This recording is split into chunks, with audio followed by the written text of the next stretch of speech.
ബാവുക്കുട്ട, കല്യാണ വീടല്ലേ, ചുറ്റും ആൾക്കാരാ.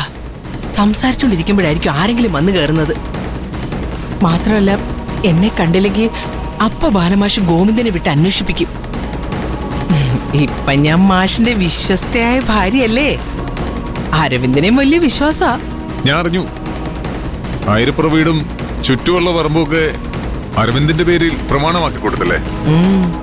വേണമെങ്കിൽ നിങ്ങൾക്ക് താല്പര്യമുണ്ടെങ്കിൽ അത് ഞാൻ വിലക്കെടുത്തോളാം. എന്റെ കയ്യിൽ അതിനുള്ള ആളുണ്ട്. നല്ല കായൽ ഫ്രണ്ടേജ് ഉള്ള വസ്തുല്ലേ, നല്ല ഡിമാൻഡായിരിക്കും. ഈയടാ, അവന്റെ ഒരു സഹായം.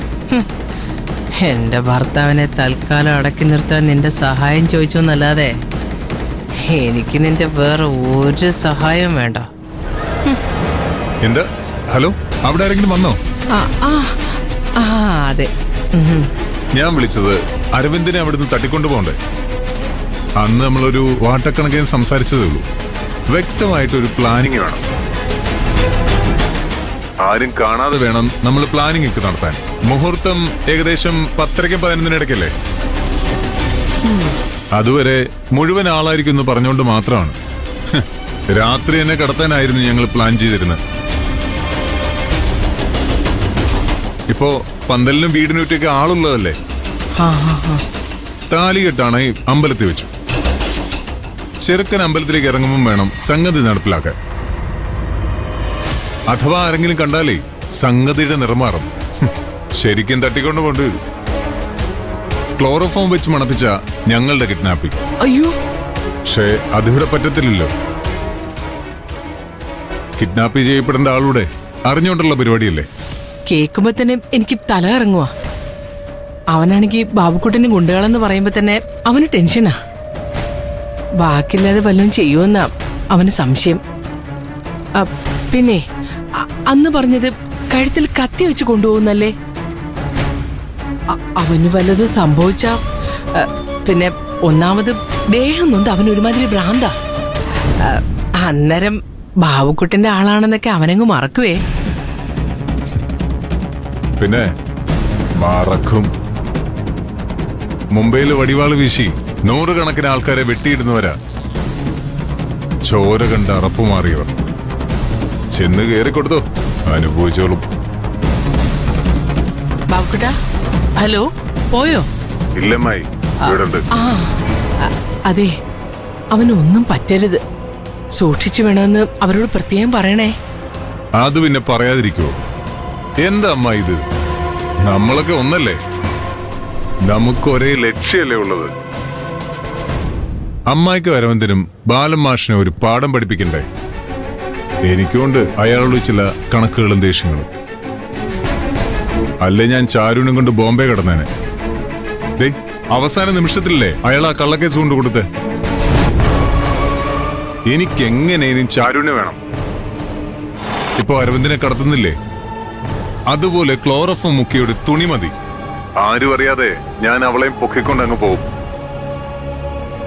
പക്ഷെ അന്നെല്ലാം തടസ്സം നിന്നതേ നിങ്ങളുടെ ഭർത്താവാ.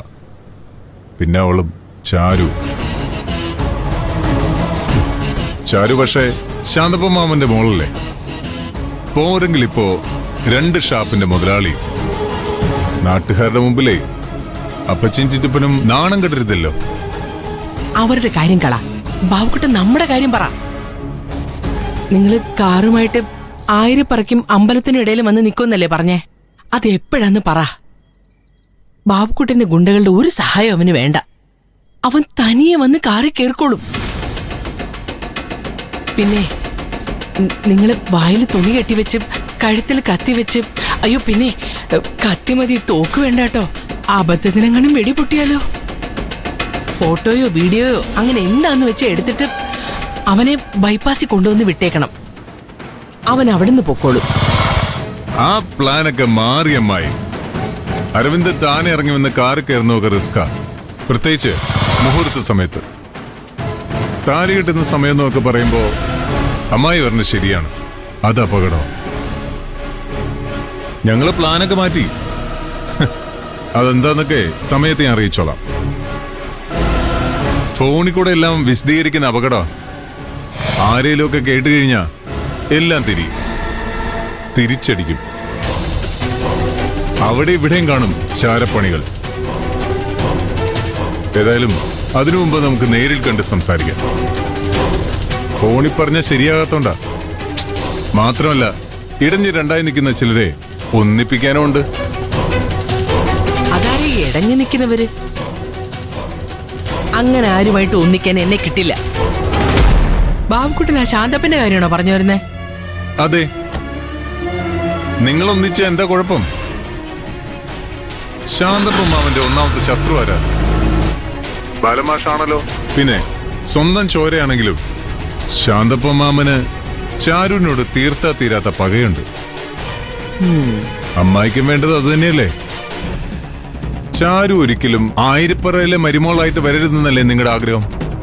അങ്ങനെ വരാതെ നോക്കാനും ബാലമാഷിനെ ഒരു പാഠം പഠിപ്പിക്കാനും നമുക്ക് കഴിയണം. ദേ, നമ്മുടെ രണ്ടു കൂട്ടരുടെയും ലക്ഷ്യം ഒന്നാ. ആ കുഞ്ഞോളെ പിന്നെ സഹിക്കാം, ആ ശാന്തപ്പന്റെ മുന്നിലൊക്കെ. അമ്മായി, ലക്ഷ്യം സാധിക്കണമെങ്കിൽ മാർഗത്തില് വിട്ടുവീഴ്ചകളൊക്കെ വേണ്ടിവരും. ഹലോ ബാബുക്കുട്ട, എന്താ മിണ്ടാത്തെ? ഹലോ. ഇല്ല, ആ ഞാനേ ആ പ്ലാനൊക്കെ ഒന്ന് മനസ്സിൽ തയ്യാറാക്കി നോക്കിയതാ. പിന്നെ ഞാനിപ്പോ വിളിച്ചതേ ഇക്കാര്യം പറയാൻ വേണ്ടിയാ.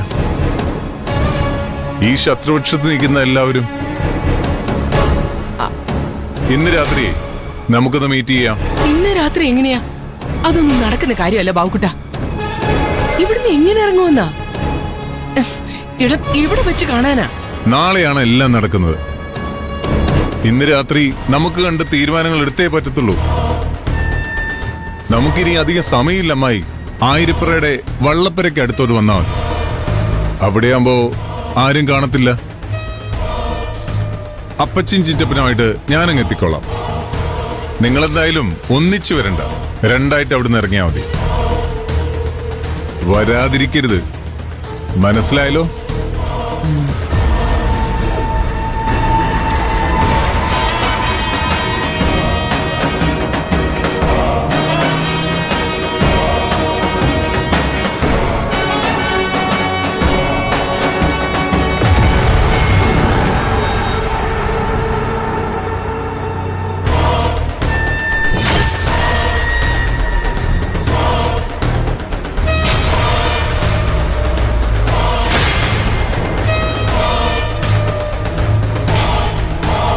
ശരി മോനെ.